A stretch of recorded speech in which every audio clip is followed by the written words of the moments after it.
Hello, sixth graders. This is Mr. Scrow from Hillside School. Welcome back to week 3 of medieval music. We are going to be building upon Miss Smith's excellent introduction of Guido d'Arezzo. By the end of this lesson, you'll be able to identify the contributions that Guido d'Arezzo made to music. You'll also be able to draw and sing or play 4 circles on an authentic 3-line staff. Today, we are going to start our class with a story, much like the story time in elementary school from years ago. If this were a normal school year and we could meet face to face, I would have invited you to sit on my carpeted floor while I held the book up in front of you while I read the story out loud. Since we cannot do that, I created the video version of my teacher read aloud. Here we go. Guido d'Arezzo. If you can read music notes, you can sing any song or play any piece. But music notes have not always been here. Long ago, songs were memorized. If songs were forgotten, they were lost forever. Thanks to one man, Guido d'Arezzo, music can now last forever. We will now read Do Re Mi If You Can Read Music, Thank Guido d'Arezzo by Susan L. Roth. Do Re Mi If You Can Read Music, Thank Guido d'Arezzo. 1,000 years ago, if you heard a song and wanted to hear it again, you would have to remember it by heart. If you forgot the song, it could be lost forever. 1,000 years ago, no one could write down even a single note of music. There were no notes. There were no staffs, no clefs, no sharps, no flats. There was no written music at all. 1,000 years ago, in a small city in Tuscany, Guido d'Arezzo learned to sing by rote like all the children in the choir. The choir master sang a song, and the children repeated the song they heard. When someone needed a reminder, the choir master had to sing the song all over again. There was no way to read the sounds of a song like words in a book, because only the words of a song could be written. Words alone were not enough to keep a song alive forever. The thought of writing down the sounds of a song slipped into Guido's head when he was still young. Others had tried to do this before, but no one had ever found a way. The thought stayed with Guido as he grew into a man. Sometimes Guido tried to explain how easy it would be to learn to sing if only music could be read instead of memorized. "What's wrong with memorizing?" asked Guido's teacher. "This is the way that my father taught me to sing." "Maybe it's not the only way," said Guido. "Nonsense," said Guido's teacher.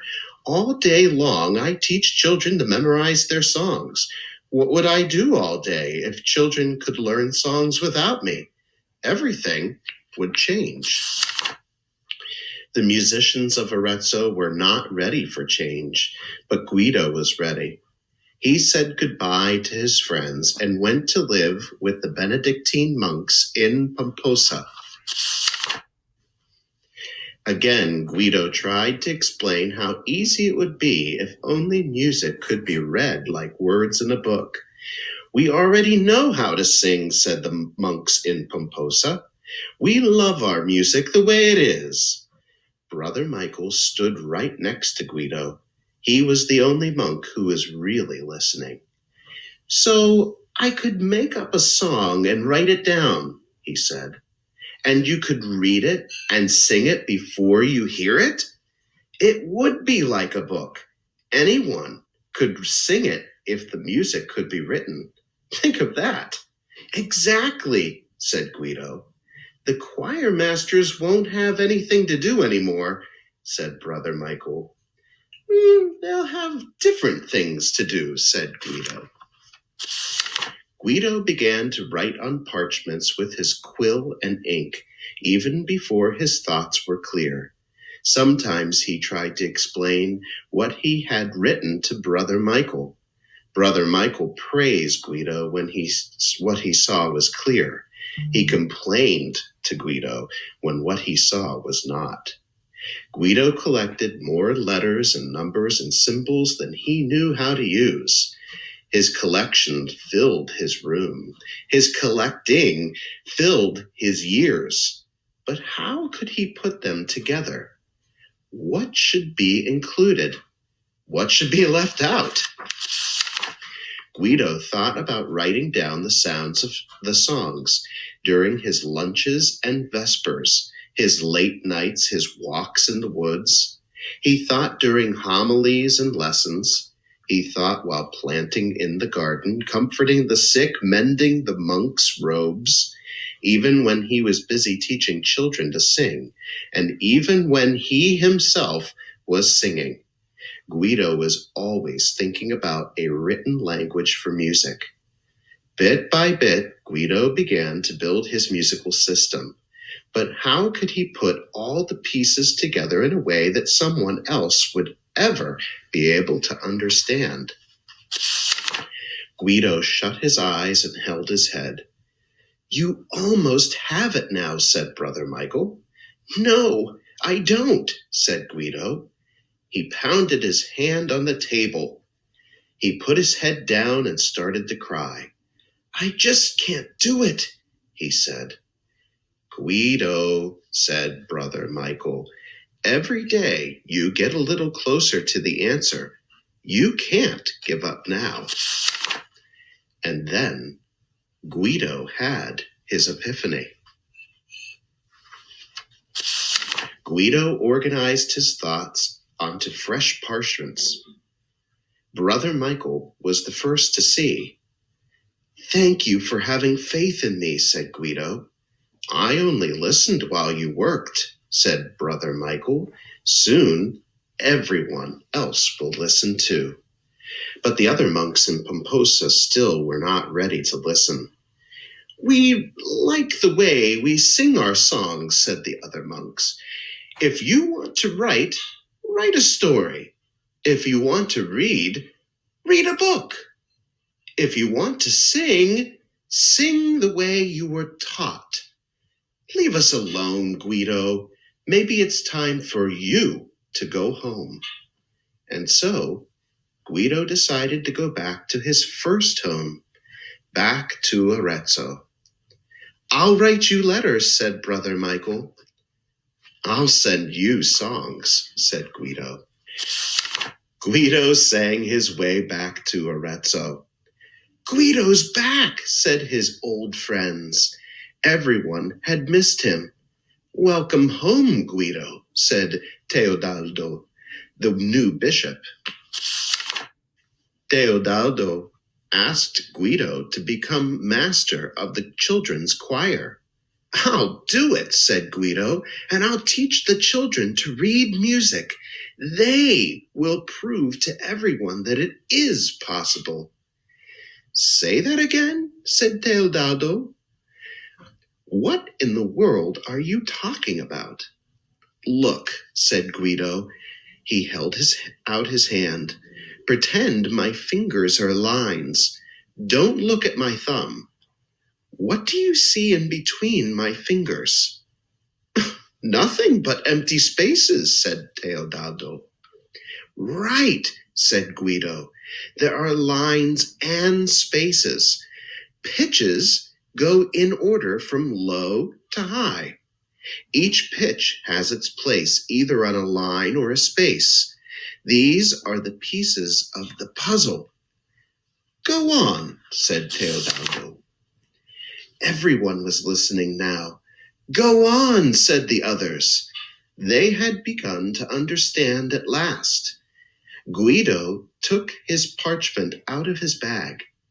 "Here is a song you cannot know," he said, "because I composed it. I've written it down.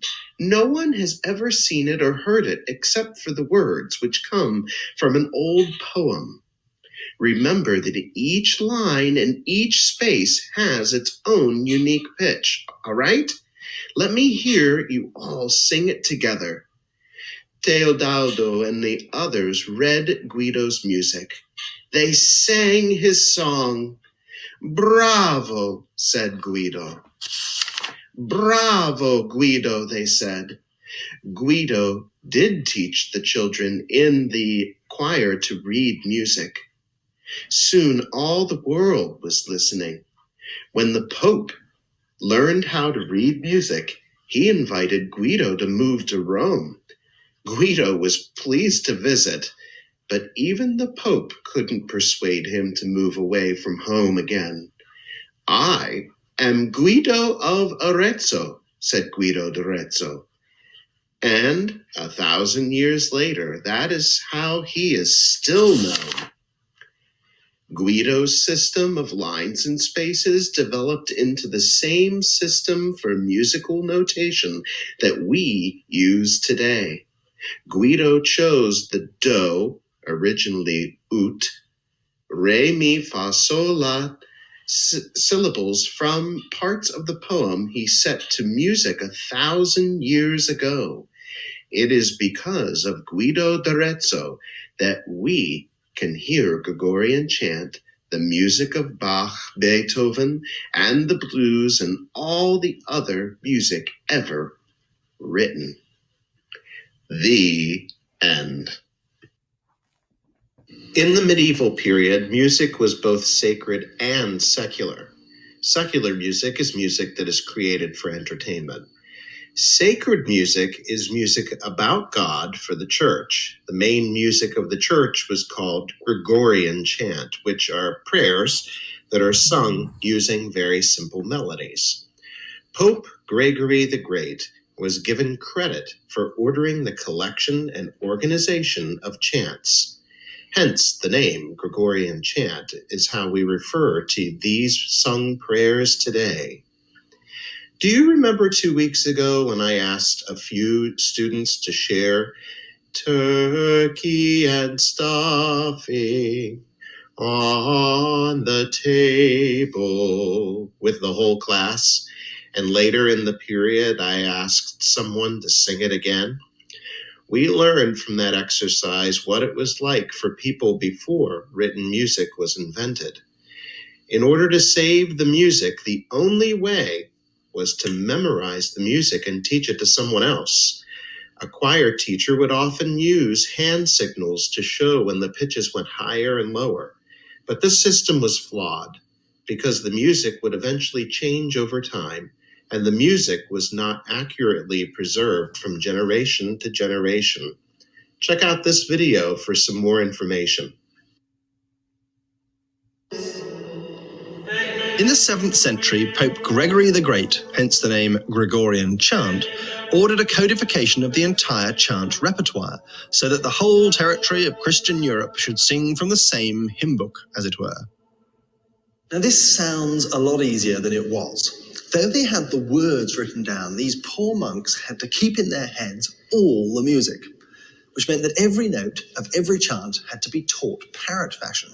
We're talking here of something like 80 hours worth of music, the equivalent of memorizing the complete works of Beethoven and Wagner put together without the help of music notation. I wonder how modern church musicians would cope with that kind of challenge. To find out, I plunged the choir of Salisbury Cathedral into the Dark Ages by the simple method of removing all their printed music. Memorizing a couple of thousand chants not only took half a lifetime to achieve, it also had one or two serious drawbacks. The excellent choristers of Salisbury Cathedral are now going to help me demonstrate one of these flaws. I'm going to sing a little tune to Richard, the head chorister here, and he's going to sing it to another chorister, and then another chorister after that, and so on down the line.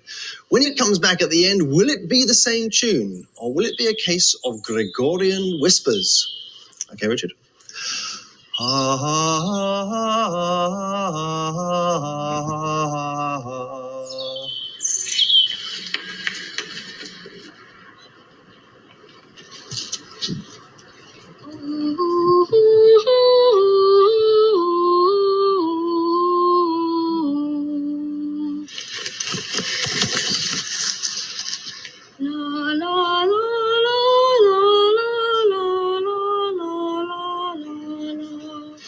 So it's already quite different after just 2 hearings.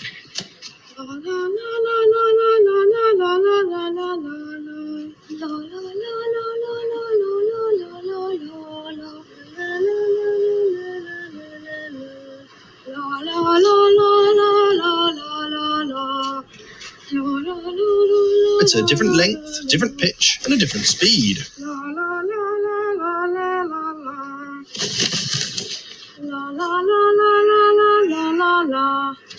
If trained choristers like these find it difficult, imagine what it was like in Gregorian times with only illiterate peasant children as raw material.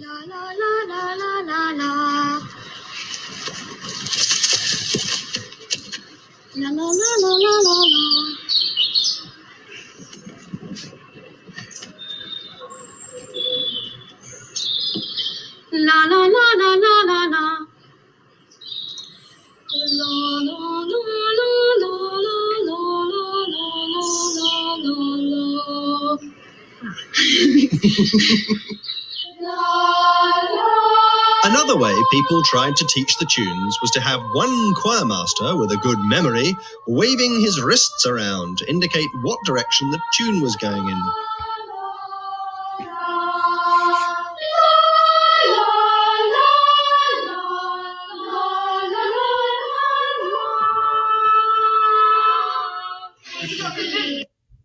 This second clip of the same video will pertain to the birth of written music. Pay very close attention to how the narrator describes the thin red line and the relationships of the lines and spaces.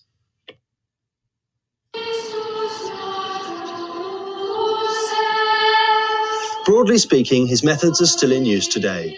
Guido's choristers, who sang here in this very building every day, were the first people ever to read music at sight from the page. That someone could sing a tune they'd never heard before simply by looking at squiggles and dots on paper was considered one of the great marvels of the time.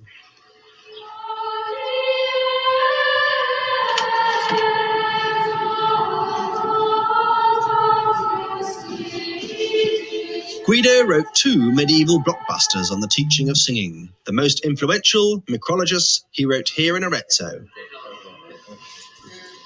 In them, he demonstrated his new lined method of notation that made the reading of notes utterly simple and clear. His biggest idea was the washing line principle. He drew one straight red horizontal line, like that. And he called this F. He said this would always represent the note F. So he put an F at the front of it like that. Now, nowadays, we'd call that a clef, French word for key, and Guido invented it. So, a blob on the line meant sing the note F, la. And a blob above the line meant sing the next note up, la, G. And a blob below the line meant sing the note below, E, la. Now, I know this seems fantastically simple to us, but then so does the wheel, and it took mankind a long time to figure that out. Eventually, he added another line in fetching yellow above it, which represented the note C, and a third line between the two, which represented the note A. And the spaces between them were G and B. So you had F, G, A, B, C. And here are those lines copied out in a copy of his book, Micrologus. And all you had to do was follow the blobs on the washing line, grazie Roberto, and you could read the notes one after another, easy as pie. La da dee la la la la la la la la la la dee dee dee dee dee dee dee dee dee dee dee dee dee dee dee.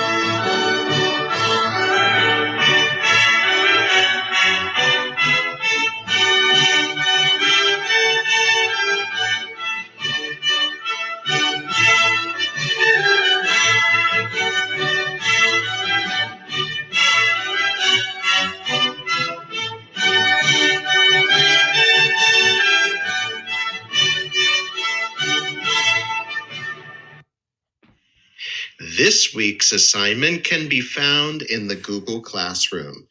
You're going to open up the assignment using Kami. There will be a open Kami button in the upper right-hand corner of the assignment. Once you open up and you'll be able to have access to the Kami tools. So the required portion of this project is that there are 3 lines, a red, black, and yellow line. Your job is to write 4 circles symbolizing notes. 2 of the circles should be on lines and 2 on spaces. You can use either the free drawing tool, or you can use the circle shapes tool to create your circles. This assignment is worth 10 points. Please make sure you turn in your work and mark as done so that your teacher can grade your work. An optional part of this project is to sing or play the notes that you created on a flip grid for 5 bonus points. So if you do the optional part, you have to do the required as well. So everyone has to do the required. If you want to go over and beyond and earn a few more points, you can do the optional. Okay, good luck, and let your teacher know if you need any help.